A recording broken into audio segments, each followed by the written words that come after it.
We need a little, since we're going to hear about First Amendment in a second, but we're going to hear about Second Amendment in this block, because Coleon Noir has something to say about Tim Walz, and it just won't be that sound clip. There'd be more substance to it. And then I want to point out that how Trump dodged a bullet in July. America dodged a bullet this past week in not having that dock worker strike take hold, because that was about to wreak catastrophe on an already like tumbling system. So the fact that they've delayed it now for 90 days doesn't mean like we're all in danger, but we have 90 days to figure out what you get from outside the country. Whereas last week when people were hoarding, they were taking paper towels and all this other stuff that's made in America. Like, you don't need to go about that's going to be available. It's only the stuff that comes in through the ports that's not going to be available, and that sort of thing. So anyway, PBD had a really good breakdown showing like just the whole danger of the situation. And that dude who was running that union, his attitude, because when he's talking about like he intends to cripple America, like, well, dude, that sounds a little bit beyond your purview to have a better work environment at your dock. You know what I'm saying? It seemed like a power trip, like a cartel. Like, am I listening to Godfather? By the way, I was watching that whole series last night. Yeah, it was very Corleone-esque. Not eloquent like Don Corleone, but that's screenwriting for you. But yeah, this guy seemed like he's not doing the best service for those dock workers acting like that. So they were saying no to a 50% increase, and they wanted a 77% increase over 5 years in their pay. And they ended up coming back to the table, I think, at like 66. We'll give you 66, and that prevented the strike. So I'm glad that there was a little compromise to prevent all that chaos and inconvenience on innocent people who had nothing to do with the whole system, right? They're just subservient to it because they're consumers.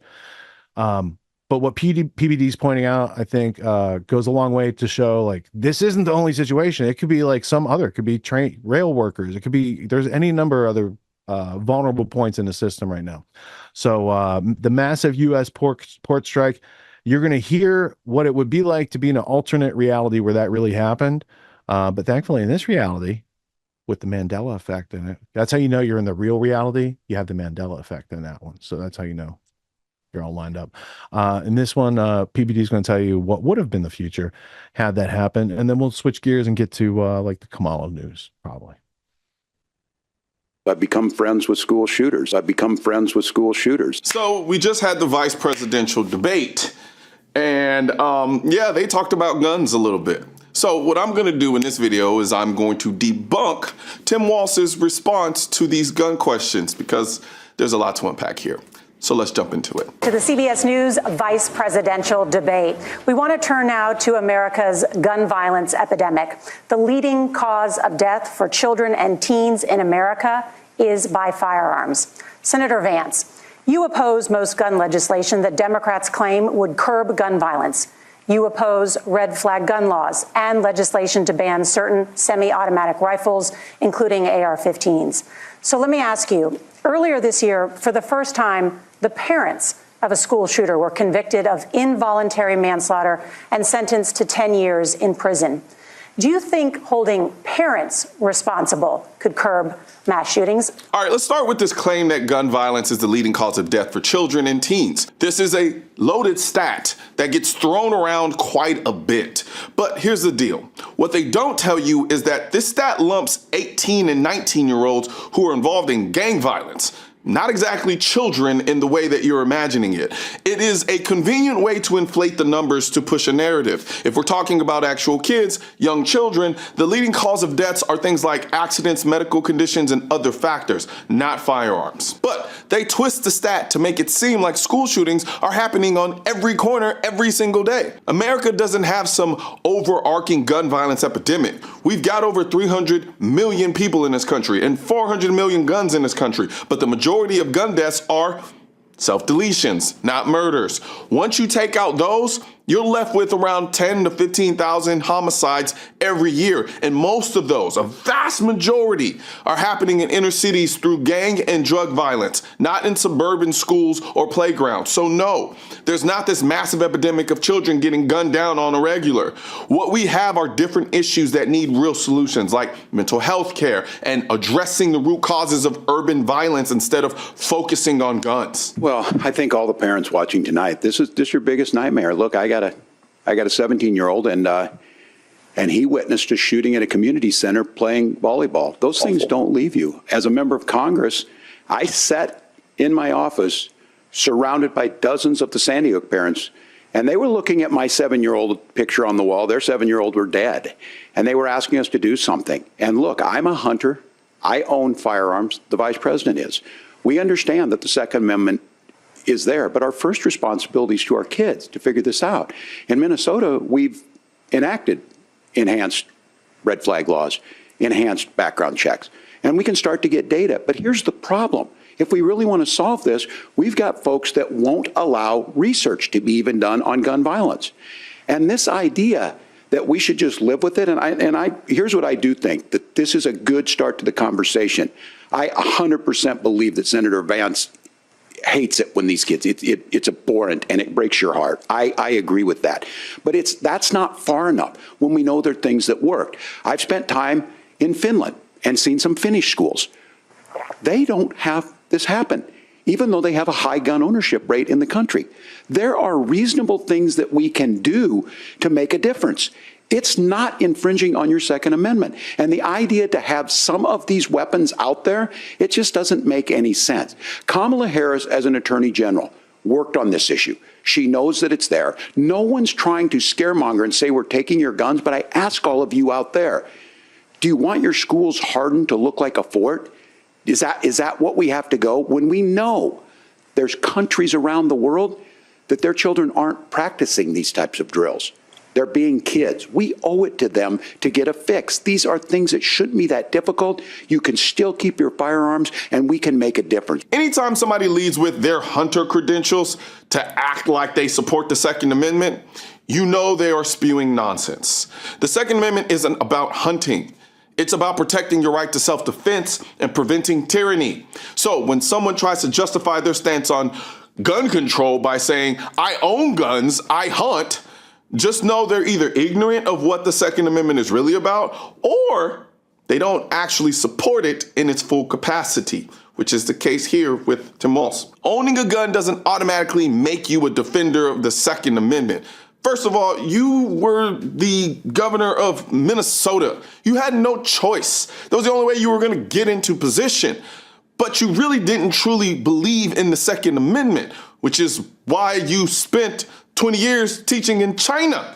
But we're not even going to go down that road. But some people are fine with some guns, but will happily ban the ones that they don't like, that they think, well, I support guns, just not AR-15s. Well, the Second Amendment isn't, oh, you can support this or you can support that. Last I recall, it said shall not be infringed.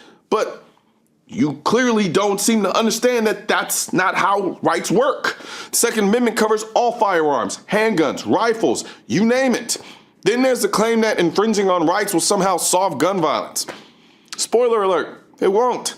The Constitution protects our rights, period. And you can't strip someone's right just because they might commit a crime. That's not how due process works. Walz also talks about background checks like we don't have them. What he's pushing for is a universal background check, which would require a national gun registry to enforce. And guess what? Criminals aren't lining up for background checks because they get their guns from other criminals, not from law-abiding gun stores. Now let's tackle this whole you can't study gun violence myth.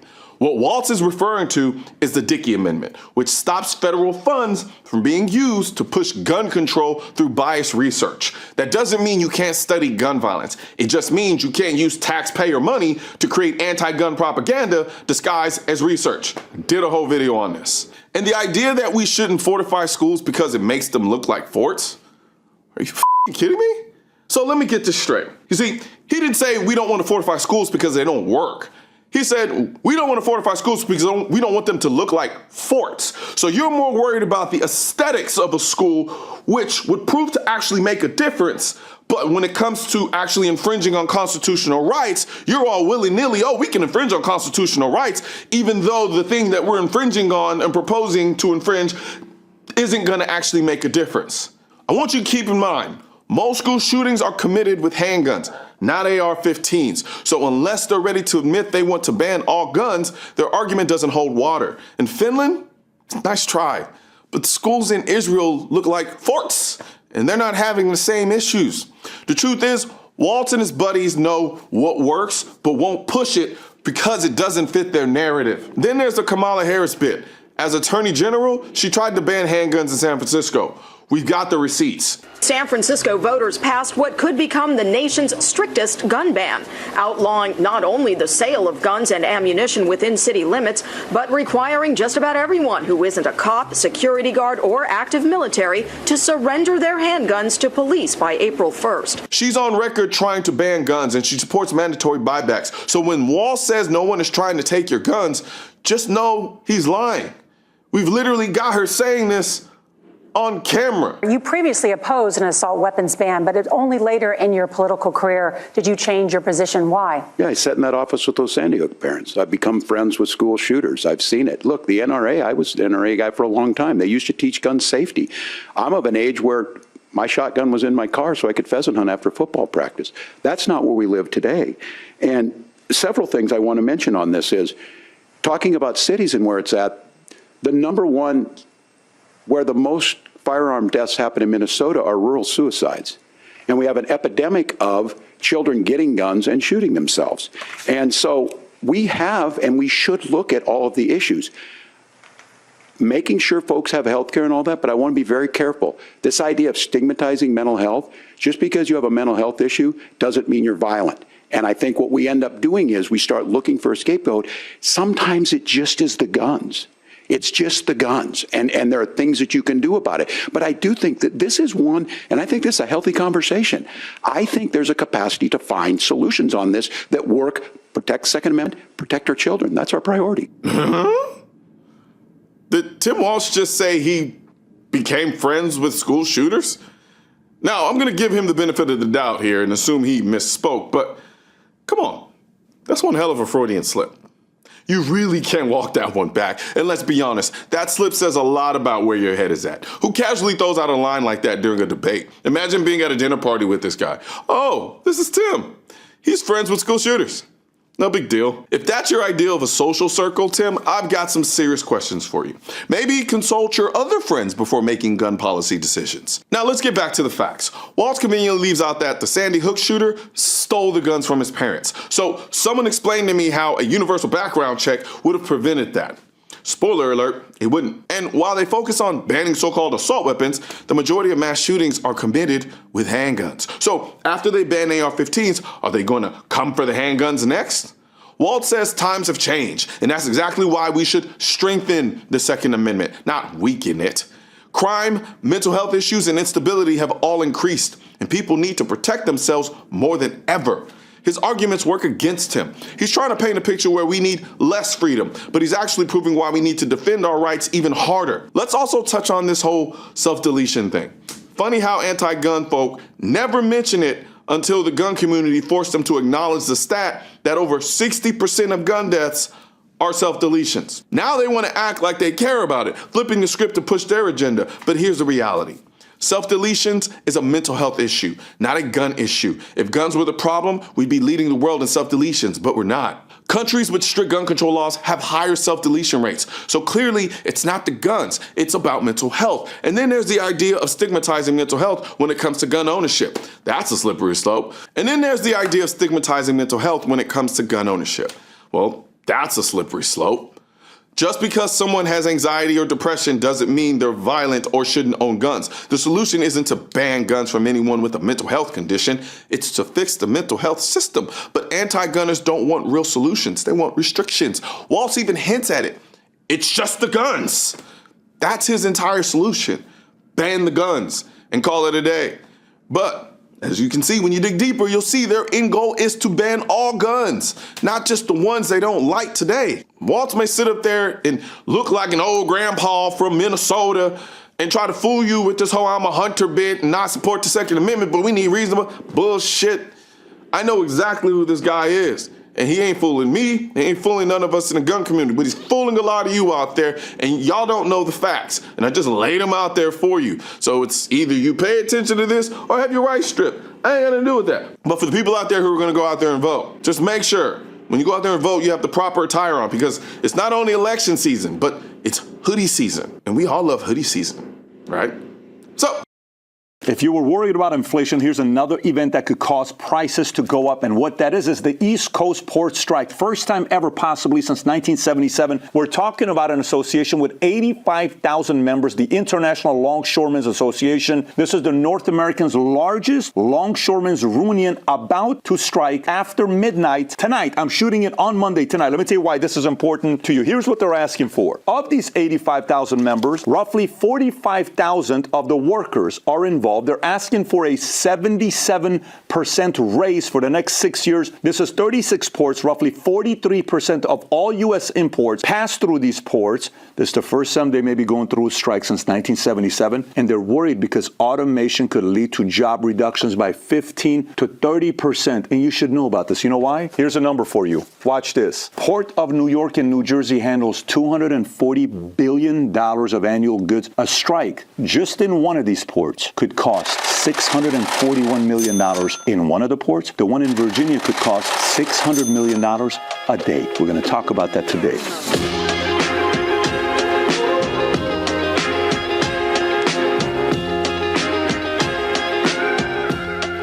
If you get value out of this video, give it a thumbs up and subscribe to the channel. Okay, so why are they doing this? So the East Coast workers are saying, look, why don't you match our salary with the West Coast workers? They work 40 hours a week. You pay them $116,000 a year, but you're paying us only $81,000 a year. We want a raise. So are they asking to match that number? Because that raise would be a 43% raise. But they're not asking for a 43% raise. They're asking for a 77% raise, which would be $143,000. One, union's doing their part. The other is the fact that they're worried automation, 15 to 30% of jobs could be eliminated. So they're doing their part, and union and these guys are going back and forth. And by the way, it's so nasty. Let me read a couple quotes to you here. I think everyone's a bit nervous about it, says Mia Ginter, director of North American Ocean Shipping for C.H. Robinson, a logistics company. The rhetoric this time with the ILA is at a level we have never seen before. This is from CBS News. They're nervous. This is legit. Now, how will you be affected by it? Well, let's go through these things. What products will be affected by it? When you look at the top importing companies exposed to this strike, just in the last 12 months, you'd have Walmart, IKEA, Samsung, Bob's Discount Furniture, LG, Home Depot. Look at the list of names. Amazon,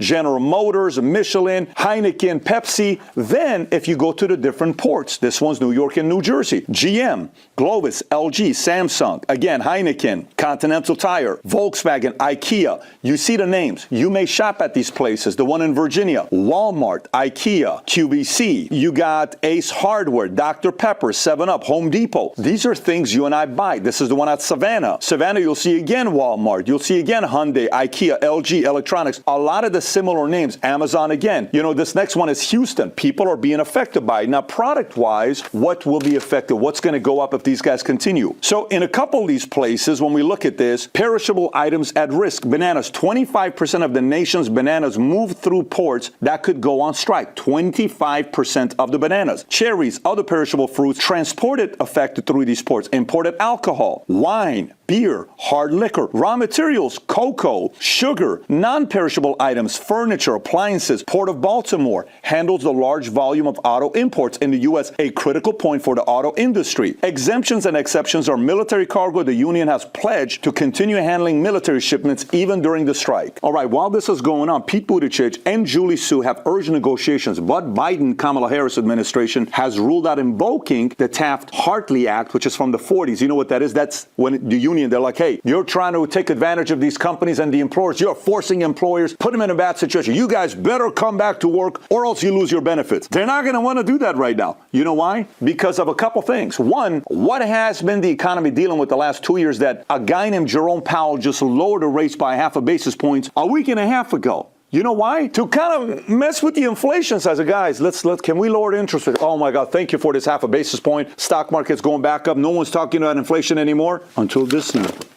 So you know who's going to feel this? Do you remember when all of a sudden you were trying to buy a used car, all this other stuff, you're feeling the prices? Wait a minute. Why did this go up all of a sudden? What's going on with this stuff? What are you talking about? I need this thing. We can't get the chips from China. What? The chips from China? Who cares about the chips? Well, guess what? Most of these chips for ACs, for cars, all this stuff. That's why used car prices are 30% higher. Oh, I can't afford to buy it.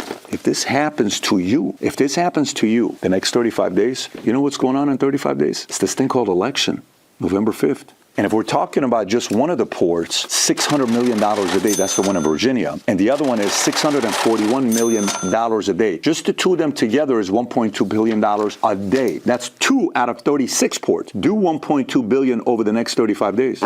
You know what that is? Roughly $42 billion, not including the other 34. You think a Harris-Biden administration wants to deal with that? You think you want to deal with that? Do you want that? You don't want that, right? This is going on right now, and it's things like this at the wrong time that can impact the other party, because Trump is a guy that capitalizes off his opportunities. Guess what he's going to be saying tomorrow? If I was president, this would have never happened to you. I cannot believe the union didn't take care of you. And by the way, when you think union, what side do you typically think about? Jimmy Hoffa, left or right? Left. We got you. We're not going to let the employer like Ford take advantage of you guys. Why is Ford Motor Company allowing you to work 69 hours a week? We're going to come and save you. We're the union. You're only going to work 40 hours a week or 50 hours a week, and they're going to pay you overtime. And now you don't get this union of 85,000 workers, and you've always been the one that gets the Dems. And a recent union came out and said, we're not endorsing anybody this for the first time. We're not endorsing anybody from left. They've been endorsing people from the left. Terrible timing for Kamala Harris. Horrible timing. But even a worse timing for the consumer, which is you, which that's what you care about, how this is going to affect your pocketbook. If you got value out of this video, give it a thumbs up and subscribe to the channel. And if you've never seen the video I did, The Dark Side of Unions, you're going to enjoy it. Click here to watch it. Take care, everybody. Bye-bye, bye-bye. All right, so glad that didn't happen, right, Scott? Because we would have been missing Heineken or something. I can't think of anything on that list I would have missed, but it would have hurt people. So Home Depot, dude. Like I remember I was working with my buddy. We were on a deck job that day, and we were both kind of like, dude, are we going to be able to even work? Like if this goes down, you know, we were kind of panicking about that. We were thinking about stockpiling lumber, like going and buying a bunch of 2x4s. We were trying to think of some commodity item at 2x4 at Home Depot that would be in demand by the construction field if this were to go down, you know, that we could then easily return if it didn't go down. And we were thinking like lumber might be a little too crazy, and maybe boxes of nails and like stuff like that. So we were almost like on the verge of doing it. And I was like, let me ask ChatGPT. I was like, ChatGPT, what is a commodity item at Home Depot that would be in short supply and high demand in the event of a supply chain breakdown? And it said duct tape. And I was like, of course ChatGPT says that because it's programmed by a bunch of Silicon Valley nerds, and their answer to everything is duct tape. They never picked up a hammer in their life. And so there you go. Really, they meant Gorilla Tape. Gorilla Tape, yes. Which is far superior. Even, I mean, we dodged a bullet. I mean, I saw it as like I saw somebody speculating that this was a great opportunity for you know, for Kamala to come in and save the day. She missed an opportunity there, I would say, to come in and negotiate and save the day, but you know, they did it. They did it. They got it done without causing a big mess. And I mean, waiting until January, they'll at least know who won the election and which side they need to go on. Because if you heard the numbers, 85,000 people in the longshoremen, but only 45,000 wanted to do the strike. So half of them were on the other side. And that's usually the way it goes with unions. They're not all one demographic. They just have a majority. And the majority happens to be the people who are more active and vocal. And if that turns out to be a part of the population, then that party takes on those characteristics of always being more outgoing and vocal and organized than the other ones who just kind of want to be left alone and have their rights protected, is the gist, right? Yeah. But we're going to see how that unfolds, because now we're going to get to some free speech news. And there was a couple clips on, because I saw it first. There was some guy in North Carolina, and I thought he was going to talk about the flood. And he's talking about John Kerry, the World Economic Forum, talking about censorship. So I was like, okay, I got to show that. And then I saw another clip this week and had Bill Gates doing the same thing. I was like, I'm noticing a pattern. So I'm gathering all those clips. But then I saw JP Sears put them both in one clip. And I thought that'll save us time tonight. So we're going to go to, they're trying to kill freedom of speech by JP Sears. And then we're going to go to Timcast because MSNBC got stunned because they had a Never Trumper on the show And then he's like, dude, I can't do it anymore. I got to vote Trump, he said. And he called Kamala an existential threat, I think was the words. And I was like, that definitely has to go in this week's time capsule that happened over at MSNBC. It might be foreshadowing. Maybe they're going to have to like clean up their ship over there as well. Kind of like CNN did, but then they brought back Brian Stelter. So I'm not sure what's going on over there. Never have understood that CNN place. All right. So we're going to go to this short block. We're going to start out with JP. We'll end up with Tim Pool. The following clip you're about to see is a small excerpt taken from my exclusive show on Rumble called Lies You Can Trust. It's fully uncensored because Rumble does freedom of speech. You can check it out live every Tuesday at 1:30 p.m. Central Time. But for now, enjoy this clip. I'm going to show you something about, it's a very deliberate assault on the First Amendment. I do think that tyrants are getting so freaking desperate now. So desperate. They're just so obvious. They are now in the process of normalizing talk. It's the normalization phase of it all, ladies and gentlemen, about how we'd be better off without the First Amendment. It can't be absolute. The talk is being normalized. It's a phase in the playbook, and I don't like it. Now, you'd think we haven't heard much from Bill Gates. That's probably because he's been put in his place. But no, leave it to Bill to show up and start talking when nobody wants him to.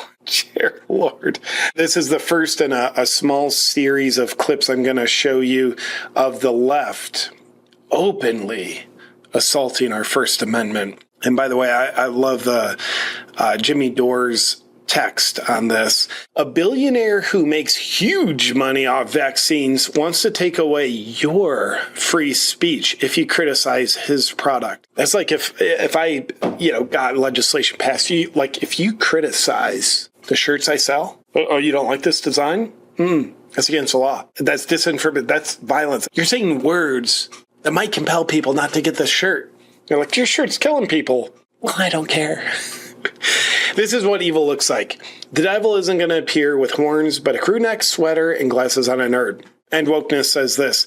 Bill Gates wants the world to create an AI program that bans harmful speech. For example, causing people to skip the vax. That's harmful speech, Bill? Maybe that's the opposite? Let's hear it from Billy Boy's mouth himself. We should have free speech, but if you're inciting violence, if you're causing people not to take vaccines, where are those boundaries that even the U.S. should, have rules? And then if you have rules, what is it? Is there some AI that encodes those rules? Because there's millions of activity, and, if you catch it a day later, the harm is done. We should have free speech, but if you're inciting violence, we should have free speech, but, and then everything he says is saying we shouldn't have free speech. By the way, if you're inciting violence, that's already covered in the First Amendment bill. Everything that needs to be there to have ideal free speech, it's already there. Vax can be deadly in people. That's not inciting violence. President Trump on January 6, 2021 saying, go home peacefully. That's not inciting violence. It's almost like accusing people who aren't inciting violence of inciting violence with their free speech. That's almost inciting violence. I laugh because I just get angry. Again, the cycle I go in. Let me know what your cycle is. I go from hope to anger to more hope. But it's good. It goes up. It's like a staircase. It's like a horribly made staircase that ultimately goes up. Remember I said the tyrants, deep state, they are getting desperate, which means they're willing to get more obvious. They're willing to hide in the open. And we know they've been doing that. This is about as open as it gets. Is it time to torch the Constitution? From the New Yorker. Some scholars say that it's to blame for our political dysfunction and that we need to start over. Comment below what you think I'm thinking right now. And then we have this. We'll get back to RFK. He's amazing. I saw this yesterday. Same theme. They're just saying it out loud. This is supposed to be the quiet part. John Kerry. So unelected John Kerry. He was speaking at the World Economic Forum, which is also unelected people. all of them trying to govern the world, though. Weird how that works. John Kerry said at the World Economic Forum, if Democrats win, we can change the First Amendment to fight disinformation. Our First Amendment stands as a major block, he lamented. Yeah, it blocks tyrannical governments. It blocks everything that's not freedom. So John Kerry's words, which we'll hear his horrible words in just a second, if the Democrats win, we can change the First Amendment. You mean do away with it? No. We would never do away with the First Amendment. We're going to change it. Did you know changing it means it's done away with? We didn't know that. All right, John Kerry took a break from preaching about the climate and fear-mongering to you about the climate as he flies over to the World Economic Forum on his private jet to also be a principled man about freedom of speech. Here we go. So this reporter is just serving up a stupid question to him about what are you going to do about misinformation. Here's what John Kerry, who definitely doesn't look like a soul, had to say. It's growing and growing and growing. Yep. And the dislike of and anguish over social media is just growing and growing and growing. And it's part of our problem, particularly in democracies, in terms... The opposite is true. People being able to express themselves is a problem in democracies. No, it's a problem in totalitarian regimes. It's a problem with authoritarianism. In terms of building consensus around any issue, it's really hard. Because any issue probably doesn't deserve consensus if it's not in line with your narrative. In fact, not having consensus on most issues can be good. It means there's the sacred diversity, but this time it's in the form of thought, not skin color. So apparently they don't like that. Hard to govern today. You can't, there's no, the referees we used to have to determine what's a fact and what isn't a fact, are kind of, been eviscerated to a certain degree. I'm translating here for you. What he's saying is perspective has been decentralized to the people. The voice has been decentralized to the people, not just like 3 news outlets, news channels in 1960, and that's all you can watch, that are probably all owned by one corporation and probably all given orders from the same people. We'll do a little, controlled opposition kind of thing. You want to look good. And people go and people self-select where they go for their news or for their... That's called freedom. Information. I'm doing okay. We just get into a vicious cycle. So it's really, really hard, much harder to build consensus today than at any time in the 45, 50 years I've been involved in this. There's a lot of discussion now about how you curb those entities in order to guarantee that you're going to have, some accountability on facts, et cetera. But look, if people go to only one source and the source they go to is sick and, has an agenda and they're putting out disinformation, our First Amendment stands as a major block to the ability to be able to just, hammer it out of existence. So, well, speaking of who I'd like to hammer out of existence, metaphorically speaking, not literally, John Kerry. He's doing 1984 playbook really well. Double speak. Everything he's accusing like the problem to be, he is that problem. And the place in which he sits, the World Economic Forum, I hate the term misinformation or disinformation because they're made up words that just carry 1984 Orwellian deception to them. But if we were to use those words, is there a bigger disseminator of misinformation than the World Economic Forum or his beloved Democratic Party? Is there? I don't know. By the way, another good word for it is lies. Let me know in the chat. I'm going to do a little market research here. Who do you think is the single biggest source of lies? Now, real quick, a word from From the Daily Mail, MSNBC host left stunned by star impeachment witness revealing he is backing Trump because Harris is an existential threat bigger than January 6th. I don't know if you guys saw this clip, but this was absolutely wild. It's important for you to say no more Trump because of his January 6th conduct. And do you stand by that? No, I don't stand by it. And I'll tell you why. I've now lived 4 years under the Biden-Harris policies.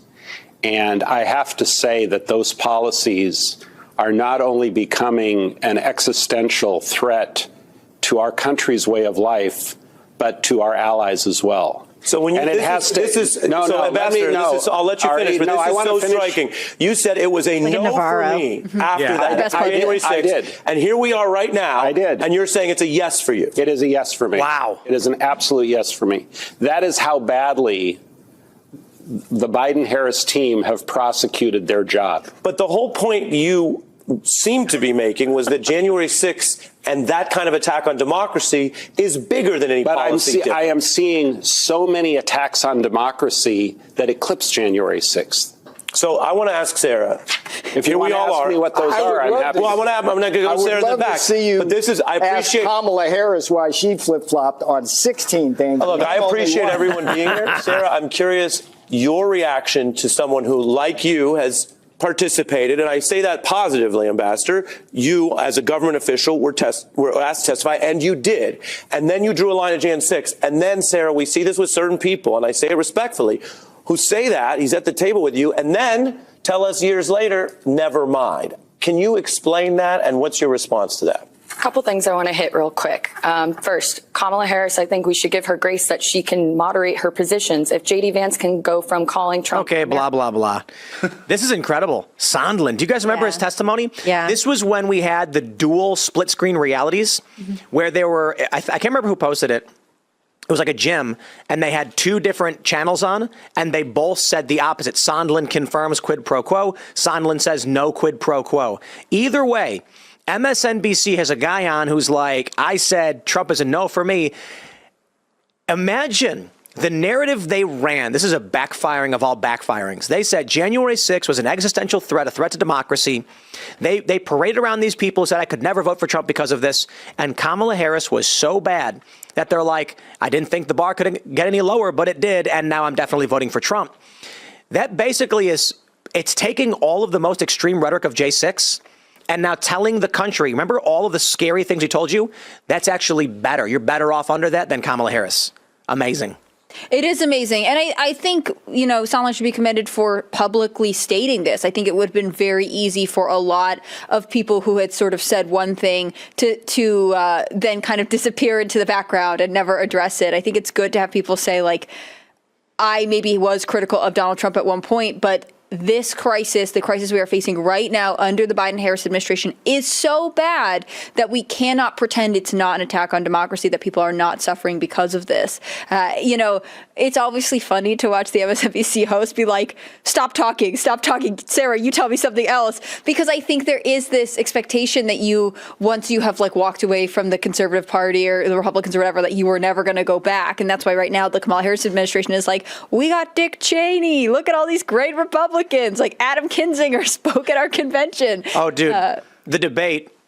I know I said it yesterday, but J.D. Vance is like, we got a great coalition. We got RFK Jr., Tulsi Gabbard here. And then Tim Walz is like, we got Bernie Sanders and Dick Cheney. Right. Wow, that's not the... And Taylor Swift. You can have that. Taylor weird. Swift. It's interesting, too, though. You notice this is on MSNBC, and James O'Keefe came out with an undercover report today showing a guy, one of the producers at MSNBC, saying that MSNBC has will do everything they can to help Kamala win the election, that they have dumbed down their viewers over the past few years and really narrowed their focus, and that this has all essentially been done intentionally to maintain a Democrat stronghold. It's sort of obvious. We all know it, but it's still pretty amazing to get that kind of transparency. Do we think that the host knew Sondland was going to say this, or was it a shock to him? What do we think? I think it was a shock. Yeah, I think so too. Yeah, because obviously we need more of this because these are the types of people's points of view that will change voters' minds. Absolutely. Navarro, of course, I'm fairly certain he will be in the next Trump administration, and he's going to defend Donald Trump. He's a good dude. Totally. And so I think what MSNBC was likely going for is, we're going to get a Trump guy, we're going to get an anti-Trump person, this woman, and then we're going to bring in a guy who's supposed to be middle of the road, and he's going to say, no, I'm not with Trump. And then he shocks him by saying, actually, nah, I'm with Trump now. And you can see his surprise. It's on Like, the wait. It's on the They table. want two of the three former Trump-affiliated people to be against him, so that it looks like the majority of people who know Trump are turning against him. But what I actually love about this, Peanut Bar is great, he's been on the show before, is how still he's sitting, like taking this And then in. he just smiles. And then he's like, okay, and I'm on your side. Like, you flip-flop on one team, Kamala's flip-flop on 16. Like, I think there is this really good And then he's got the camaraderie. little smile. Oh my gosh. Is Rappaport back with Trump now? I don't know. I haven't paid attention too much. He was like, voting for Trump is on the table. Big Dick Donald Trump. on the That's what he was table. saying. I loved And then it. something happened. I can't remember what it was, but he was like, no, voting for Trump is off the table. Yeah, but you look at Iran striking Israel now, and that's one of his principal issues. A lot of these Democrats, and I try telling people, guys, there are people who love Israel in this country, and it's like 60%, 70%, okay? So we get the internet is full of people who want to argue over this. I'm telling you, when the protests happened against Israel, pro-Palestine, with even some elements that were outright pro-Hamas, you saw Democrats say, that's it, final straw, I'm voting for Donald Trump. After what we just saw in the Middle East, I don't understand how you don't have Rappaport being like, Trump's the only answer. Yeah, it's pretty interesting. There was an article in the Telegraph. All right, so there's a couple things that came up in there, and Scott, let's get your commentary before I take kids to law school here. Okay. All right. Well, I mean, I've expressed this opinion before, and it may not be the most popular opinion, but I think it's honestly arguable if Kamala is an existential threat or not. Like, okay, now just hear me out. Yeah, you could make an equal argument on the other side for sure. Like, okay, so I bet you the audience a lot of the audience will resonate with this. I want a government that is unable to do anything. I don't want them passing any more laws. I don't want them doing anything. I want the smallest, least effective government possible. And so, okay, here's my best case. Oh God, I don't want to say best case. So you need some sort of blockchain voting where you would have authenticity, privacy, and countable votes. And then you could do what John Kerry just said was happening. It's hard to get consensus. And now you've got, maybe smaller blocks of people being governed by people that actually represent them instead of all of us being disenfranchised and not really having anyone represent us in reality. Sure.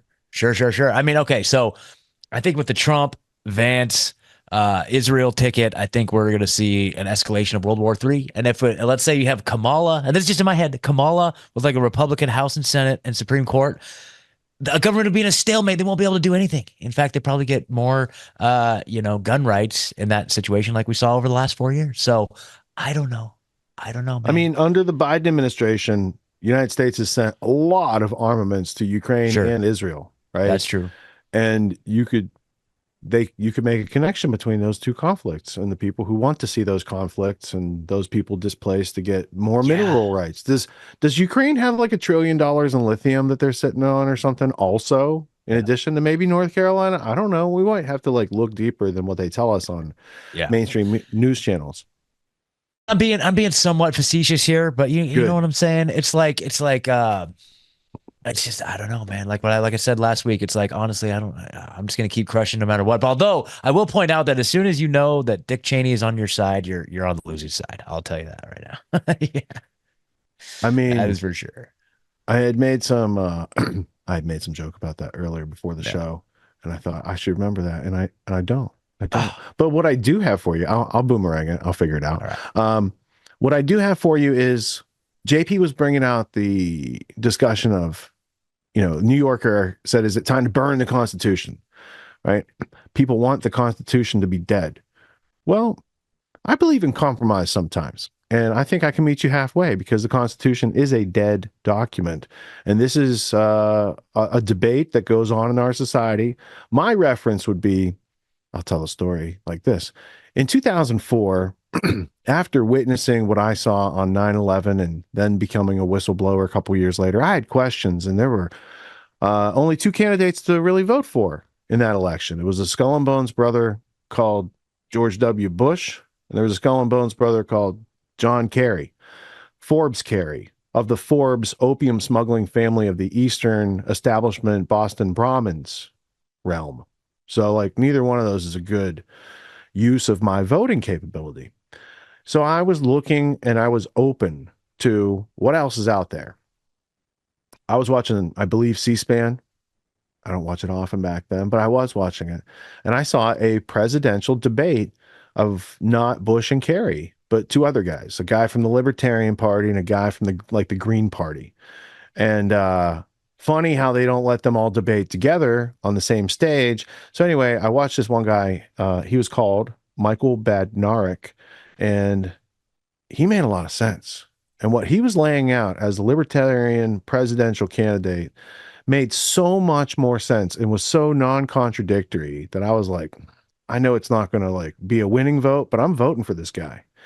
And from there, I was attracted and learned about libertarian philosophy. And then I learned the difference between libertarian philosophy and libertarian politics, because libertarian politics traditionally, other than Badnarik and his, one run there, traditionally has had like influencers, agents. It's been like not a freely flowing op. It's been more of a controlled op at those levels. And the proof of that is people in charge were like listed in the Stratfor leaks and other things like that. So anyway, they've always, and their current presidential candidate doesn't represent libertarian philosophy. So there's another disconnect there. So in that space of time between 2004 and Trump getting elected, I didn't vote because I knew better after voting for, Badnarik, after learning what I knew about politics and how the electoral college really works. And it's just like the governor says, here's an electoral college. That's not you voting for president. Like when there's a disconnect in the mechanism, it's like a broken system, you would say, as an engineer. So anyway, withdrew my presidential voting because it wasn't a thing. And then in 2019, when I launched Autonomy, one of Badnarik's friends was in season 1, and his name's Jordan. He said to me, who could really use this course? I said, no. He said, Michael Badnarik. And I was like, the guy who ran for president? Him? I was like, you know him? Are you friends with him? Anyway, Badnarik got into the course. He passed away a year or two ago now. But he got in the course, and my point is, he taught a Constitution course, which at the time he thought he didn't need to teach because someone had already bootlegged his stuff 20 years ago and it's out there. I'm like, dude, you need to do it again. More people need to know this. In that Constitution course, he recounted how the Constitution is a dead document. Dead means you can't change it. Living means, let's change the First Amendment. The people that are on the other side, the globalist side, they would love to change and amend those amendments. So it's not a living document. It is a dead document. The Constitution is not dead. We use it to run our liberties and freedoms in this realm of the earth, daily. However, it's been added onto. Government is going far beyond the limitations set out in the Constitution. So that is one of the problems. It's been not superseded entirely, but they've gone outside that framework. Anything outside the framework of the Constitution, which, by the way, is a dead document, I'll show you in a second, it is not government. It is people impersonating government, and that's a whole other thing. And that would include, for instance, the Department of Education, that when people hear, you're going to get rid of that, it's like, bro, they made it up in 1980. It has done nothing but crash the intellect of this country. People don't have common sense and aptitude to overcome problems and meet their goals anymore. It's a bunch of nonsense, and it does need to go the way of the dodo bird. So in these situations, it's important to keep in mind that there is a debate, but it's not a debate declared by anyone who understands how this country was formed. It's a debate declared by the people who would like to see this country weakened, deformed, and under a controlled demolition situation. So the way you could learn about it is a couple different ways. I tried my constitutional law textbook over here. I'll show you that in a second. I didn't find it in there. It's mostly case history. Constitution declared dead document. Debate. Is the U.S. Constitution a dead document or a living one? Well, I just told you. But for some reason, people who don't understand, they want to debate it. The U.S. Constitution has been the subject of intense debate among scholars, judges, and politicians regarding its nature. Is it a dead document frozen in time, or a living document capable of evolving with societal changes? I think it was written down to avoid such societal changes, but we can find out. We can dig a little bit further. Originalism. So there's 3 layers of argument for dead constitution. Then they give you layers of living constitution, and then there's real world implications and conclusion.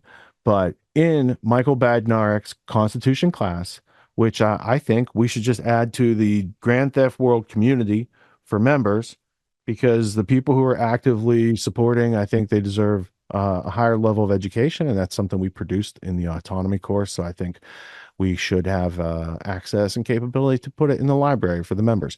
So that level of education gives you firm ground, not only to understand your rights, but to defend your rights, to use the right words in the face of authorities who don't know their rights.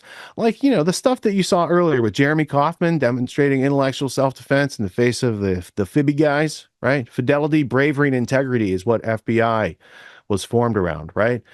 Did you see that back then? No. So times have changed. The words and the definitions have not, though. So it's important to be able to see the words, stand your ground, and say those are not evolving definitions. Those are not mutating definitions, right? Where have we heard in this podcast people who want to change and evolve and mutate the nature of your words?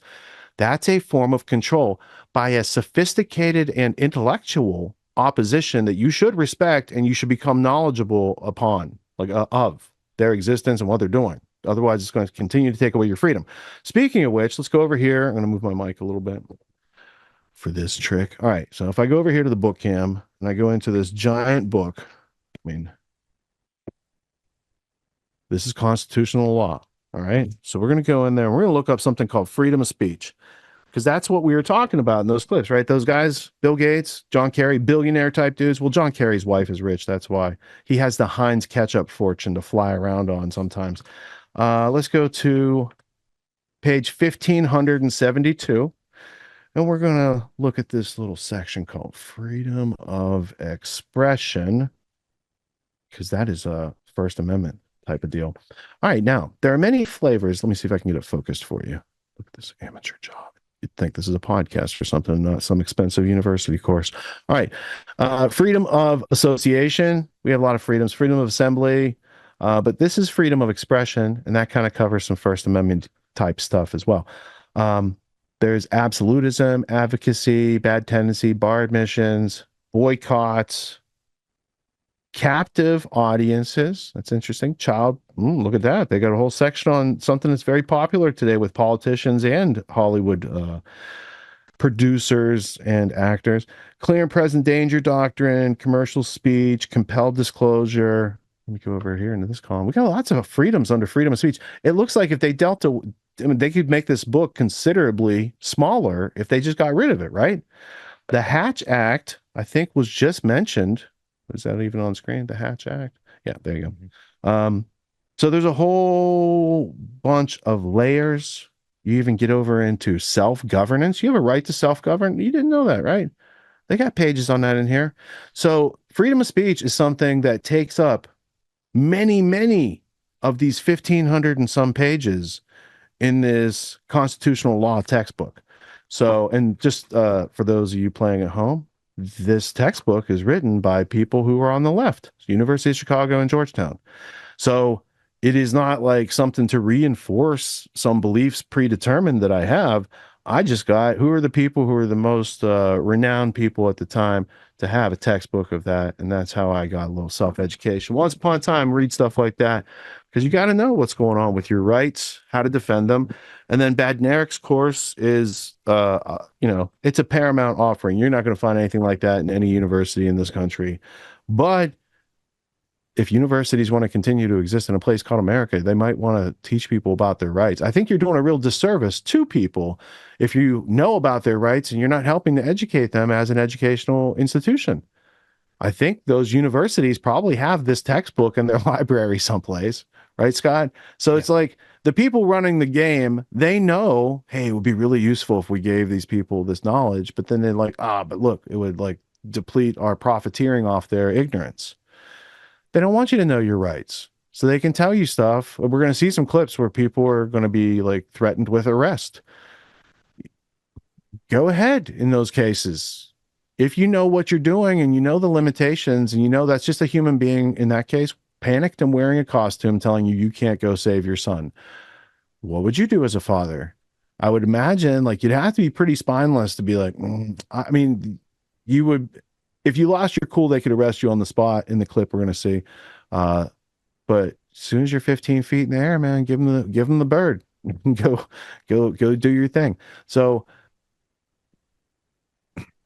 civil disobedience during emergencies is sometimes necessary. You're going to hear people tonight in clips explaining how if you wait for the government to save you, you're going to die. And if you want to save yourself and other people, they're going to tell you, you can't go back into your house and get your stuff right now or whatever you need. If you leave your property, they might not let you go back. If you don't leave your property, they're not going to come to rescue you, but they don't let your neighbors help you out. Like all this stuff that's been going on for the past week, building up to the culmination and crescendo in this episode is substantial. And it comes from the juxtaposition between people who overstep their rights of authority and then people, they run up against people who won't compromise their rights and their authority of being a human being. So, but that's not yet in this block. First, we got to get some fun stuff. We have a new ad campaign from the Harris-Waltz campaigns, new ad. And then we have something breaking from NBC. No, MSNBC. That's Microsoft NBC with Bill Gates, like NBC. MSNBC made more statements this week that they're not happy with. You saw the one with the Never Trumper guy, and they're like, we wish we would never aired that. Now we're going to have a MSNBC producer who had what we'll call a hot mic situation and might have had a hidden camera and a James O'Keefe involved. But it is not good for the First Amendment when you're looking at, like, do we have a fair and balanced anything? No. And then we have Kamala did a podcast. Did you see that, Scott? Did you see the podcast? I did not see the podcast, but I heard the rumors. Well, it's like an NBA, like, I don't know, retired NBA guys that have a podcast type thing. So I can understand, like, I don't play basketball. I don't follow basketball. I don't watch the podcast, but I did see a clip from there. I saw how uncomfortable the hosts looked. Like, we're sorry we took this invitation to do this thing. We thought we were going to get a bunch of views, and definitely not going to be for the right reason is why people are going to see it. So that will be rounding out this block, and then we'll turn the corner and we got other news topics to cover before we get to the Helene. And I don't think we'll have time to get Israel or Iran because they didn't blow themselves up yet. They'll still be around next week. But there are a couple maybe Diddy clips for late night when we get to the 4 a.m. piece. All right, so let's go first. What do you got? Do you have something before we go? Well, I mean, just a couple of things on what you presented there. I mean, that's really fascinating stuff. I mean, you just go to the root of the argument right there. Okay, what's the law? You know what I mean? Like, that's such a what are the precedents? What are the cases? Yeah, exactly. And it's so interesting. You know, I must have missed that debate between the living and the dead document because you always hear, oh, it's a living document. It's so beautiful. It's this living document. You also hear it's a democracy, but it's a specifically a constitutional republic. Exactly. Right? So those are both a couple of red pills I just took there. And I was going to ask, so Bednarik, I remember you mentioning, didn't he have a really good quote about vaccines? What, do you remember that? Was that it? Yes. His quote was, I was trying to look it up. I can't find it. And this was before the pandemic. He passed away in August of 2020. It must have been. Jeez, it's been 4 years. I didn't. Carrie Mullis him, dude. I'm just kidding. Yeah. Well, it might have been the same month. So I might be wrong on his date of departure, but before the pandemic. Thank you. About 2 years ago. Okay. All right. So he did make it through the pandemic, but didn't get COVID. His comment when it was the issue of mandated child vaccines with no opt-outs, right, was basically it. And a parent who was upset about the potential came to Michael in one of the Q&A sessions. And she expressed herself, and he said, ma'am, you give me your address. He's like, I'll come stand between the school and your child. And he's like, and I'll tell them, you can bring your needle and I'll bring my 45. We'll see who makes a bigger hole. I love it. There it is. And I remember saying, like, I didn't say prank caller, but I was like, that's so badass. Okay, that's badass. And what do you say? I mean, he's an alpha male, freedom, constitution. Like, he drove around without a license or a license plate. They arrested him. And when he debated for president, they arrested him and the Green Party guy to make sure that they couldn't interfere with Bush Cheney. And when he told me that whole story, because at one point, because we used to talk to him a lot up to his passing. And, one day I'm on the back porch and he's telling me about his criminal record.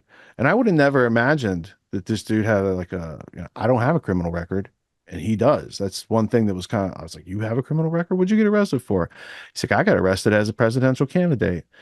I said, I didn't think they could do that. He said the DC clerk who was checking us in that night said the same thing.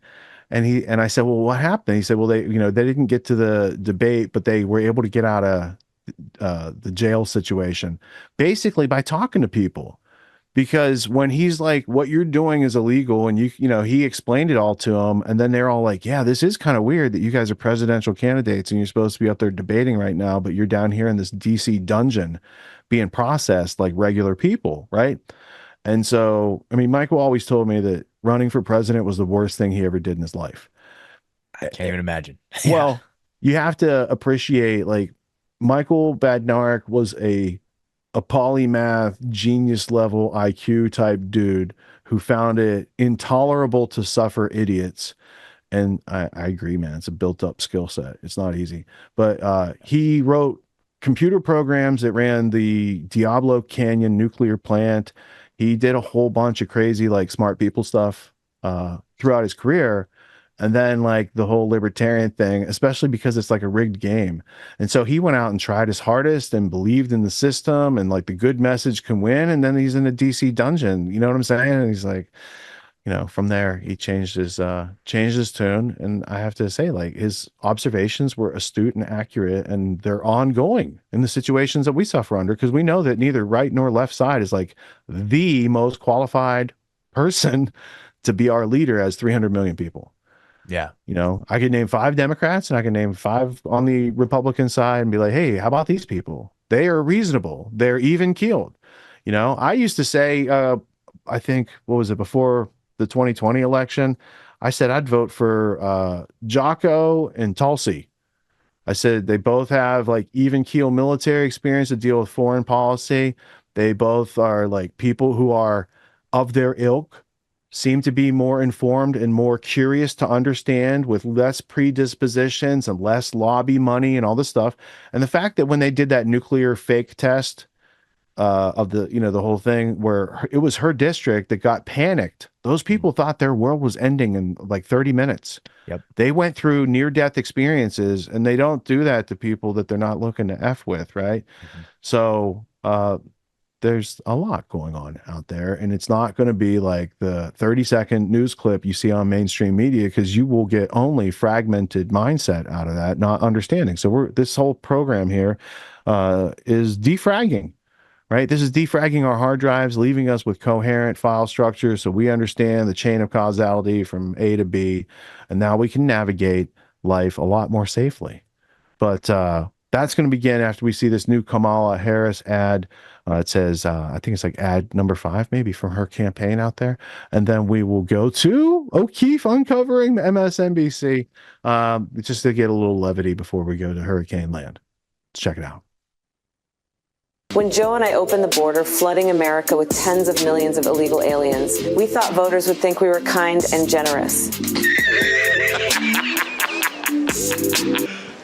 You serious? But it turns out Trump was right. They're not sending their best. They're not sending their best. Turns out that they are, in fact, bringing drugs, bringing crime, bringing their rapists, and apparently they're eating the cats. Eat the cat. Eat the cat. But when I'm president, things will be different. I'm like an abusive boyfriend who promises to stop beating up his girlfriend if she agrees to marry him. If you elect me president, I promise to stop destroying the country. I know I've been bad, but trust me, baby, I can change. My plan to stop illegal immigration is simple. I'm going to fly all the homeless people from every third world country on the planet into our country. Every lunatic from every asylum, every murderer, rapist, and violent criminal. About 712 million people. Once all 712 million are here in the U.S., problem solved. You can't illegally immigrate if you're already here. Even Republicans have to admit that's good logic. This election is about looking forward. America is like the Titanic, and I think it's about time we had a woman manning the wheel. We are not going back. Mr. Reagan. So do you feel like MSNBC is doing enough to help the Harris campaign? I mean, they're doing all they can. Meet Basil Hamden, a writer and producer for MSNBC's weekend show, Iman. Basil also reveals that, quote, what her message of the day is their MSNBC's message of the day. What have they done to help the Harris campaign? Amplify her message. What her message of the day is their message of the day. Hamden revealed that MSNBC is the Democratic Party's mouthpiece and is doing anything to get Kamala elected. Hamden says this news network is indistinguishable from the Democratic Party. So is MSNBC just like doing whatever it takes to get Kamala elected? Yes. It hammers home the point that I'm making, that this news network is indistinguishable from the party. Are they just the Democratic Party's mouthpiece? Exactly. MSNBC is the Democratic Party's mouthpiece. Yes. Basil calls MSNBC viewers brainwashed and states that MSNBC made their viewers dumber over the years. Viewers get mad at the guests or the host if the host were to criticize Democrats. They've made their viewers dumber over the years. I think brainwashing and dumbing down, it's bad. Aggressive. I get it. Helps Trump. When she's delivering these messages now, I think she keeps getting better. Kamala Harris is telling the truth. The hate campaign against Kamala Harris has begun. They purposefully pronounce her name wrong. But as a black woman, the product of a mixed marriage, she's an inspiration. I don't know, Nicole, vote for her or don't vote for her, but isn't it great to just have a positive conversation right now? Last week, we saw Vice President Kamala Harris's first mainstream media solo interview of her presidential run with MSNBC's Stephanie Ruhle. Many people were stating how much of a softball interview it was. Here's a clip from that. I just want to ask you yes or no. At any point in your life, have you served 2 all-beef patties, special sauce, lettuce, cheese, pickles, onions on a sesame seed bun, working at a McDonald's? Yes or no? That's it. I have. Okay. With that, OMG decided to look into MSNBC and their cozy relationship with the vice president. Meet Basil Hamden, a writer and producer for MSNBC's weekend show, Iman. Hamden's background includes working at the Huffington Post as a news director and being the executive producer for Michael Moore. Basil met our OMG American swiper on the dating app Bumble and divulged about his job to our undercover journalist. Remind me where you work. Right now, I'm working at MSNBC. What do you do? What's your title? Writer, producer. So I a live news show on the weekends. Okay, what is it called? Amen. Yeah, I've heard of that. Basil Hamden, producer at MSNBC, states that MSNBC is helping the Kamala Harris campaign, stating they are, quote, amplifying her message. Basil also reveals that, quote, what her message of the day is their MSNBC's message of the day. So do you feel like MSNBC is doing enough to help the Harris campaign? I mean, they're doing all they can. Which is what? What have they done to help the Harris campaign? Amplify her message. What her message of the day is their message of the day. Does anyone really trust the healthcare system? Well, thankfully, there still are some good guys in your don't kit can go to T/close relationship to the. Our OMG American swiper questioned Basil Hamden about MSNBC's close relationship to the Democratic Party. Hamden revealed that MSNBC is the Democratic Party's mouthpiece and is doing anything to get Kamala elected. Hamden says this news network is indistinguishable from the Democratic Party. What you were saying earlier, that the MSNBC aligns too closely with the Democratic Party line. Yeah, so they're often saying the same exact things. The type of people who work in Democratic politics and in the campaign are a lot of the same type of people that would appear on air on MSNBC. It hammers home the point that I'm making, that this news network is indistinguishable from the party. Are they just the Democratic Party's mouthpiece? Exactly. MSNBC is the Democratic Party's mouthpiece. Yes.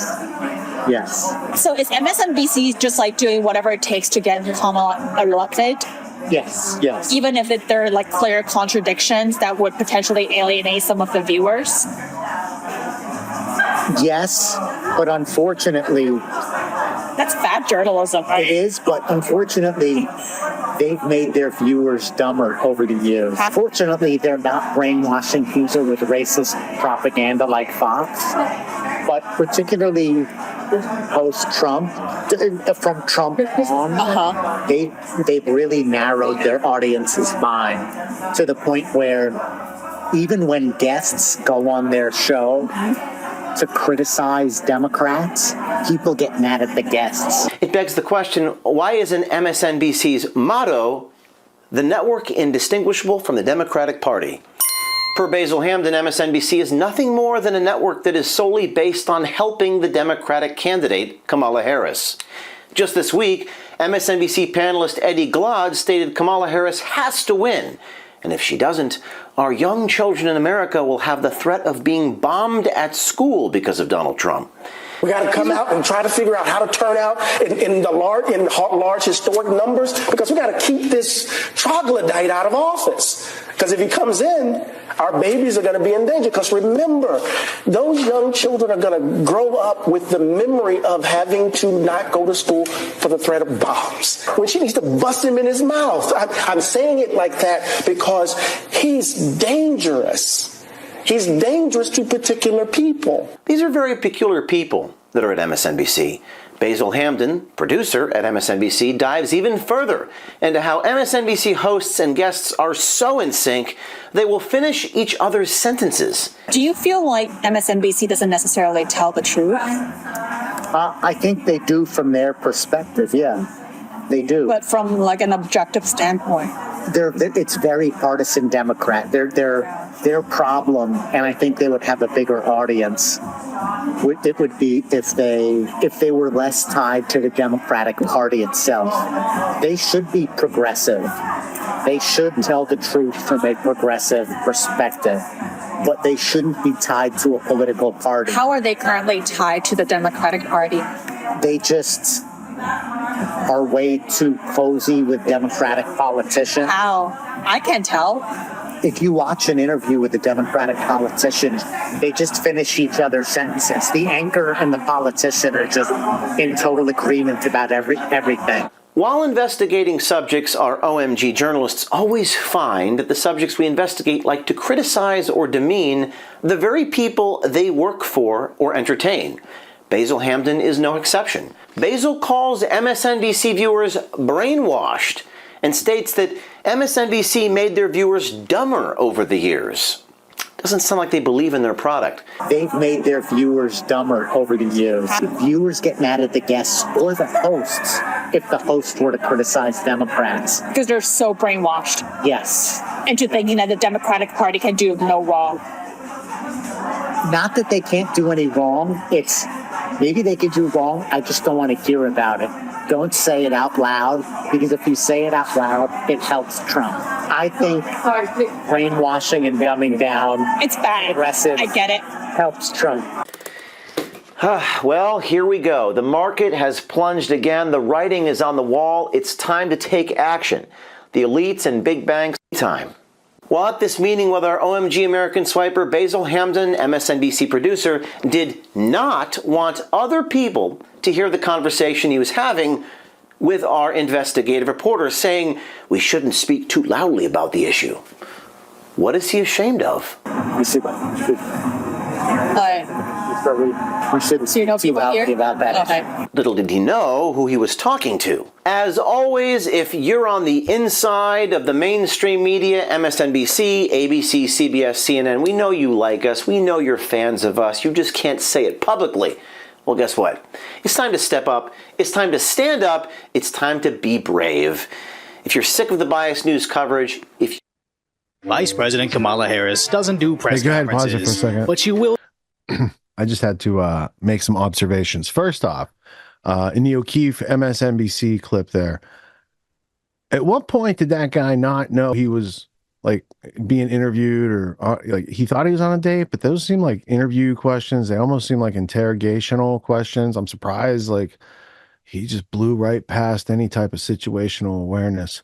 And then O'Keefe looked like he was just auditioning for a woke remake of Grease with Diddy replacing Travolta.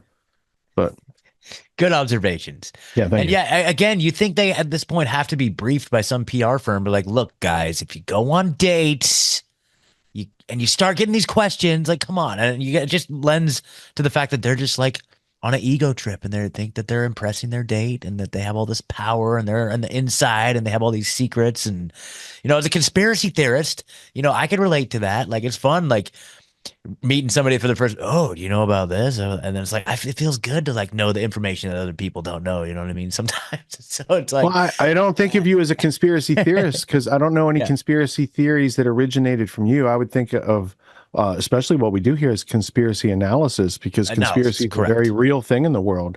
And if you think it doesn't exist, then you are shamefully ignorant at a woeful point in this race. So I do have hope that you could have a long attention span and just consume and weigh and balance it for yourself, because when you get enough information, it becomes obvious. Now, I do think it gets muddied in some of the perspectives through, like, you're looking through windows at an event. Sometimes those windows are a little dirty. What I mean by it is this. I don't think MSNBC necessarily colludes with the Democratic Party. The way I would see it is MSNBC is an instrument of international globalism, and its job is to erode rights in this country. And a lot of Democrats don't know the difference between the globalist agenda to take away our rights and their side of the political spectrum, which also falls on the left with the communism and socialism that the international socialists and communists want to precipitate on America. There, if I say precipitate again, you get it's a drinking word tonight. So in that situation, it's not so much like the FBI colludes with the Democrats or MSNBC colludes with the Democrats. They're just all tied to a higher calling, if you will, which is the almighty international currency of power, right? So they're willing to scuttle their local to get the global. That's the whole plan. They're going to use America like a food source, and when it is expired, then they can control the whole planet because we can't defend ourselves, and we are what stands between them and their goal of world domination. Historically, for the last 70 years, since they started enacting these plans after World War II, with all the things that we've covered on this show over the past 200 plus episodes. So there is detail and nuance to be learned, but if you don't learn those things and you just think it's a right-left political football game, you're missing the people who fund the Coliseum and the bread and circus in the first place, and that they're never losing on any of these events going on, right? They always seem to have advance notice. They're all trading in their stocks ahead of time, doing insider trading and all sorts of shenanigans, while everyone else is trying to scrape money together for bread and gas and milk and stuff like that for the family. So they do have very different needs, and partially they have different needs. It's an evolved sense because they have too much wealth. When you have too much wealth, you become a psychopath unless you have some good self-knowledge and grounding to reality. You're going to embrace unrealities. And here's how that works. If you're a Bill Gates character, okay, when do you think was the last time he heard the word no other than his wife Melinda and at Epstein parties? He's a psychopath. He hears yes all the time. People want his money, they want his influence, they want his power, they want a piece of it, and they fucking say yes to it. And that's how you get that whole Diddy party situation that does need to be covered a little bit later. But we're not there yet. We're at the point where we're going to look at, you know how Stone Temple Pilots had that song Dead and Bloated? Oh, yeah. Somebody made like a 6,000-pound statue of Trump and put it in the desert and hung it. I'm surprised they didn't light it on fire. They could have waited for all the news agencies to show up and then done like pyrotechnics, Wicker Man type stuff. But they made an effigy of Trump. Apparently somebody did. And somebody scheduled a huge crane to erect it. And they gave him a broken dick and everything. It's hilarious. I would say it's covered under First Amendment freedom of speech if it wasn't done by some, other group or entity that doesn't enjoy such rights. Right. So I think human beings have rights. I don't know about those international corporations that might be behind a lot of the malevolence that befalls America. See, I'm using my mental thesaurus and using other words than precipitate, right? Befall. All right. So in this media block, we have a clip from this is from Jesse on Fire. It's a 43-foot tall effigy of Donald Trump, dead and naked. So I need to put it in the time capsule. I saw it on his channel first. Coleon Noir, he comes back to the show. Resurface video of Kamala Harris saying we're going to walk into your house and take your guns. I don't know. Maybe it's redundant. Maybe we don't know about it, but we'll see. And lastly, Fox News, Kamala Harris blasted for ignoring questions on Helene response. I mean, Biden's out to lunch. Like he's at the beach someplace. She's the person on the scene. She doesn't have a lot of experience with these types of events. Maybe she just messed up. That's what I thought until I looked at some evidence. One of the pieces of evidence was the faked press op photo where her headphones aren't connected and the stuff she's writing isn't writing. She's just pretending to write. Now, when you got to pretend like you're governing the situation, I got to wonder. Because on the other side is the orange man bad dude, and he's Rothschild funding and stuff, but he has led people through disasters a lot more successfully and seems to know how to keep that stuff under wraps. So I don't know.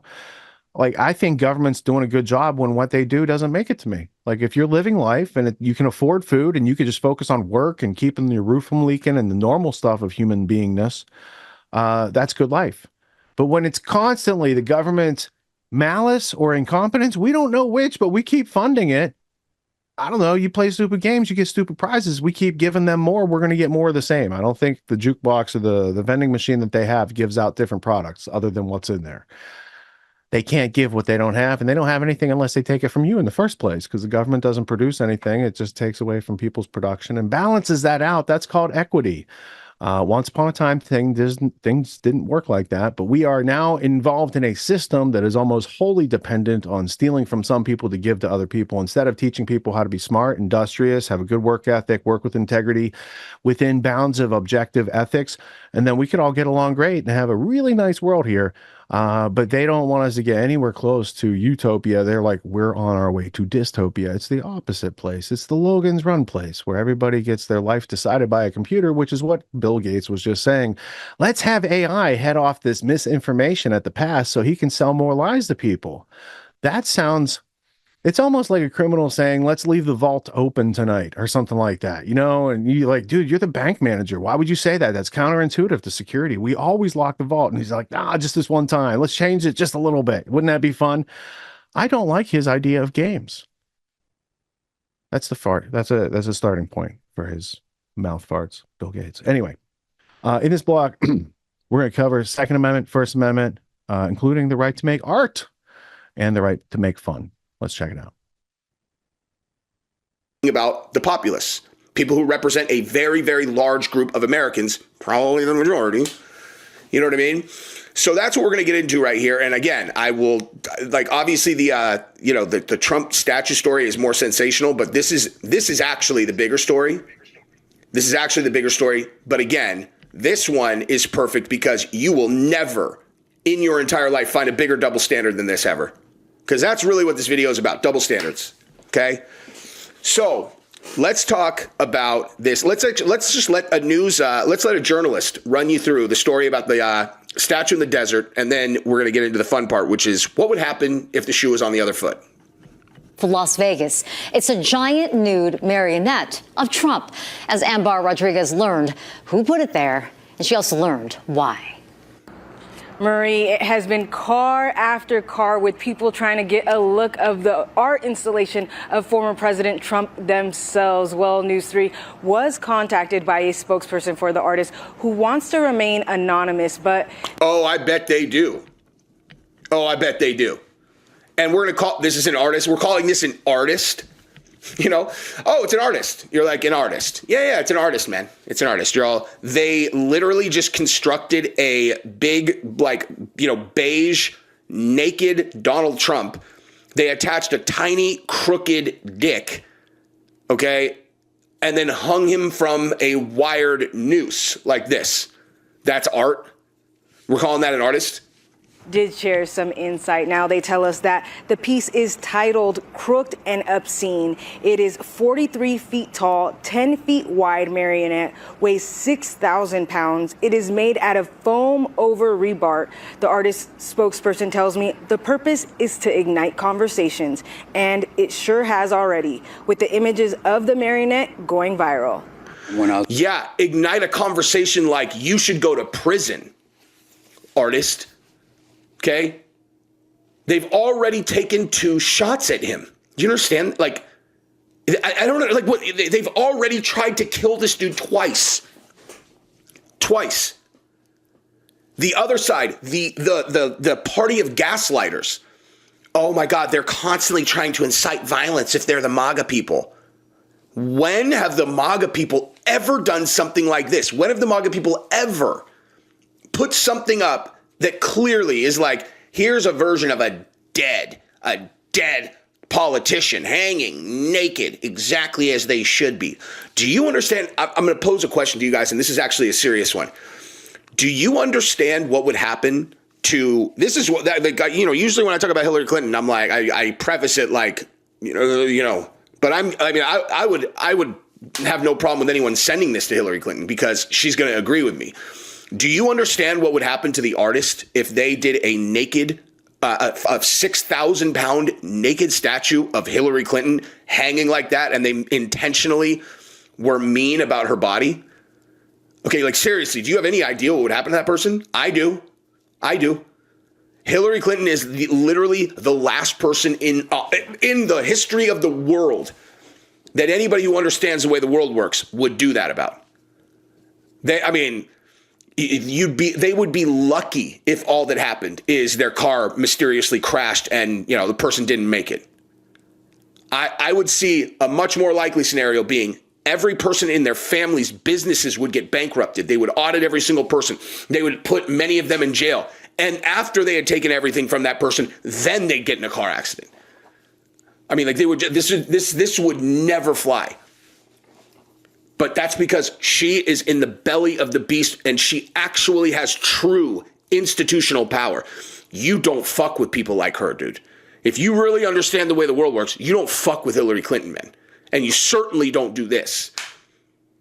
And again, I'm just observing the way the world works and saying, like, if you, and so let's just take Hillary Clinton out of it, because that's like a personal situation, right? Like that's like her personally is that's the last enemy you would ever want in ever. But let's just say it's Kamala, okay? Let's say it's Kamala Harris, just because she's running for president. I don't consider her the same as Hillary Clinton at all. Hillary's 150 times smarter than Kamala Harris and 100,000 times more dangerous. But let's say you did it to Kamala Harris. You want to know what's going to happen? You're going to go to jail. Simple as that. Just like that. They would bring in federal resources who would take this thing down in 1 second. They would arrest the people who were involved. They would charge them with some kind of, political violence, and they would go to jail. That's what would happen. And what happens when it's Trump? They drive by, people take videos of it, and they do news stories about it. It's unbelievable. And this is a guy who's had 2 shots taken at him already. I was pulling out. I looked over and I saw something hanging, and it looked like Donald Trump. So I had to come over and get closer to see what it was, and it is Donald Trump. If you know the Trump hair, you can tell that's what they were trying to do. So good job, whoever did it. Good job. Of course, it's good job. Nice, dude. These people are fucking deranged, dude. Like, there's just no other way to say it. Like, you're deranged. If you do not understand why this is not okay, if I saw one of Kamala Harris, I wouldn't be like, wow, man, great job. Great job, man. I mean, when I said, I saw that face, and I'm like, that looks like the kind of girl who was the side piece for Willie Brown in San Francisco, and that's how she got her start. I knew as soon as I saw that face, that's someone who would be the side piece for a married man, and then ask him, if she's. But good job. No, I would be like, are you out of your fucking mind? That's the vice president of the United States. You have no respect at all. And also, if she'd had 2 shots taken at her already, I'd be like, are you fucking crazy? You hung her? You made a 6,000-pound statue of her and you hung and made it look like she's hanging? Are you out of your mind? What are you doing? Get that thing down. Arrest the person who did that. But the thing is, I'm consistent, okay? I'm not a hypocritical, brainwashed fucking idiot like you, guy. Statement, but there's no text saying something about Trump or, of course it's a bit weird maybe that he's nude, but it's also interesting to see. I mean, it's a way of, portraying him, I guess, but I think it's an interesting piece of art. So you understand, like, another reason why this is an important thing to show, and I just put this together right now. Another reason why I show you this story on this outlet right before I show you the thing about the 200 radio stations that the Soros bought is for this, okay? This story, do you think that there is a single supporter of Donald Trump who sees this and doesn't have the exact same reaction as me? Of course not. But somehow this news outlet, they only found people who are like, man, it's just really interesting to see him butt naked with his tiny crooked dick and he's hanging. Like, great job, man. Great job. You couldn't find anyone who had a really serious problem with what that was, who could have done 1 + 1 = 2 and been like, you're inciting violence on someone who has already, been attempted murdered twice in the last, 2.5 months? Oh, you couldn't find anybody to give that side of the story? Weird, almost like your news station is owned by someone who would like to see him take a bullet. You know what I mean? Now, let's move over to this part of the story, okay? So, to start us off, let's talk about the Alex Soros and Uman Ebedin union. And I told you guys, I am absolutely terrified. So I'm going to beat this drum as long as I need to beat it, especially considering how many people I know are actually thinking about voting for Kamala Harris. These folks have no clue what kind of absolute tyrant she really is. And if you need proof, look no further than this video I'm about to show you. Watch this clip and try telling me she's not dead set on stripping away your rights. It's people who own guns who are quietly sitting on those guns, and those guns might end up being the weapons of the destruction of a community because they get in the hands of some kid who decides that they like what they see on television and they want to act that way. So this is about just basically saying that we're going to require responsible behaviors among everybody in the community, and just because you legally possess a gun in the sanctity of your locked home doesn't mean that we're not going to walk into that home and check to see if you're being responsible and safe in the way you conduct your affairs. Oh, no. You're not walking into my home to check anything, Kamala. Not today, not tomorrow, not ever. I don't care if I'm sitting in the so-called sanctity of my home or chilling on Mars. You're not gonna roll up unannounced to check on my guns like we're living in some kind of dictatorship.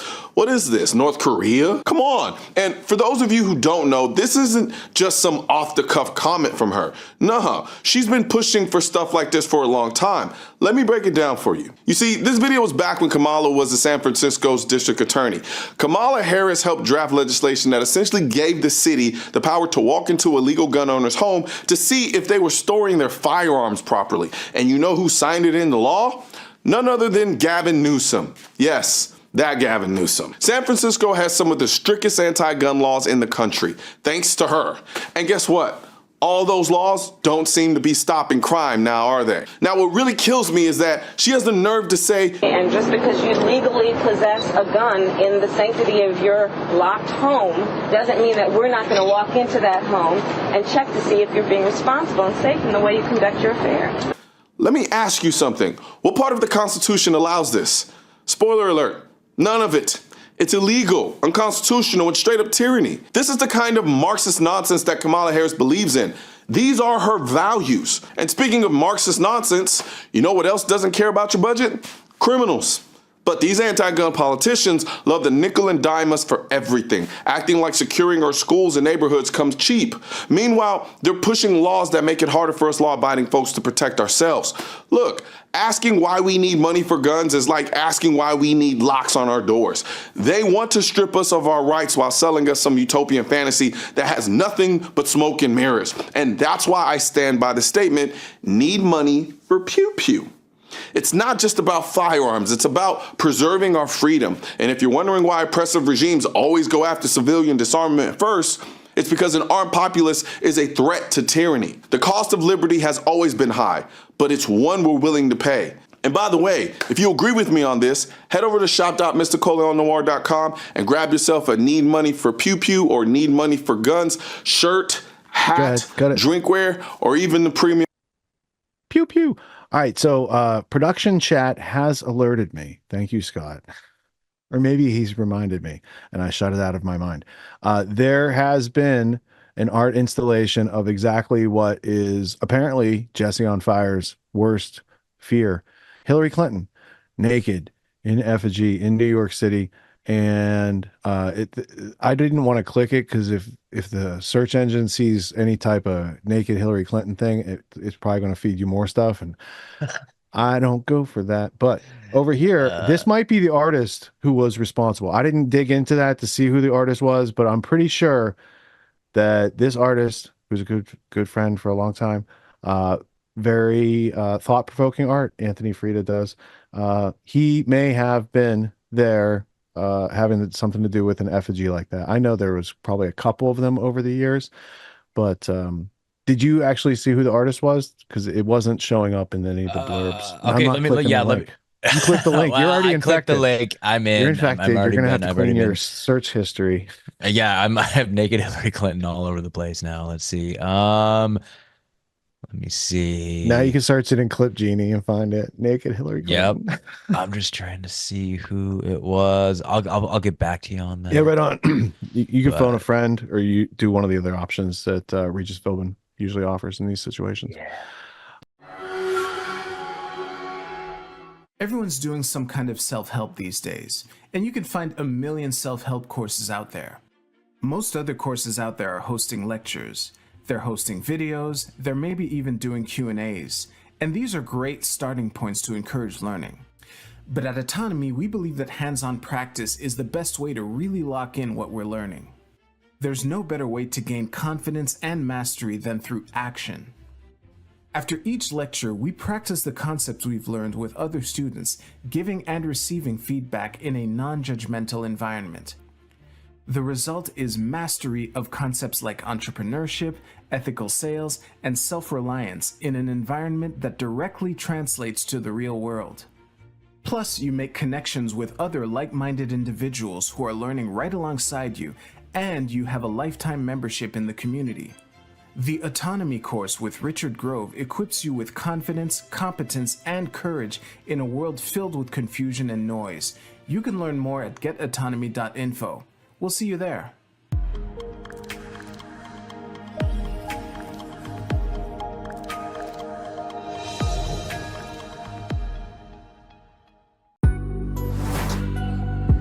What makes the Grand Theft World podcast unique, invigorating, exciting, and informative? Most other podcasts out there are either doing straight up interviews or they're just covering the daily news. They're covering current events from the day they happened. And that is effective. It's useful. It's a great starting point. And then sometimes these current events change during the week past the first story. So we like to give it a little time. You have to wait till some of the dust settles on these stories in order to give them accurate coverage. And the other thing that's really missing in the media landscape is covering the articles that are coming out every day. That's great. That's necessary. But who's bringing in contextual history so that you can understand what has been going on for decades and decades to lead up to the machinations and actions that we see unfolding today? So what we do here on the podcast is we cover current events. Many of these things are censored, but we wait about a week. As a forensic historian, I focused mainly through my career on the history of globalism and collectivism and things that they call maybe the New World Order. There's a lot of facts to these sort of circumstances, groups, events, activities, working groups that they've had over time. So for Grand Theft World listeners, we not only break down the current events, most of which that are censored during the week, we provide you with contextual history, we give you the source notes, the references, we do deep dives, and this really empowers you with an understanding of context and history so that you can make more informed decisions in your life. There's also a community, a membership where you guys can actually ask questions and we can get into the show and we can share evidence. And there's a town hall weekly for Grand Theft World for those who listen to it and are interested in covering the stories that we don't get to during a 6-hour show. Listening to it an hour a day, you could easily consume the week's news, but you're going to have substance and meaning and context and understanding. And with that, you can make higher quality decisions in your life. So if you're interested in more quality in your life, go to grandtheftworld.com, click podcast at the top, and we'll see you there. Thank you. These allegations are false. This isn't Grand Theft Auto, folks. This isn't a video game. What are the most surprising things that you discovered once you started pulling on that thread? Who he was connected to, what institutions he was influential over, what events he participated in? Come on, man. What are we talking about? Come on, man. No. You don't have to think about it, dude. I got this quote because you said you didn't know much about Klaus Schwab. I made it my job to, as soon as this happened, I'm like, okay, this guy's their front man. Let me learn about the official history of the World Economic Forum. I got their 40-year history. I got every book that Klaus Schwab has written or ghostwritten. I went through those books. This is one of the most interesting passages. Come on, man.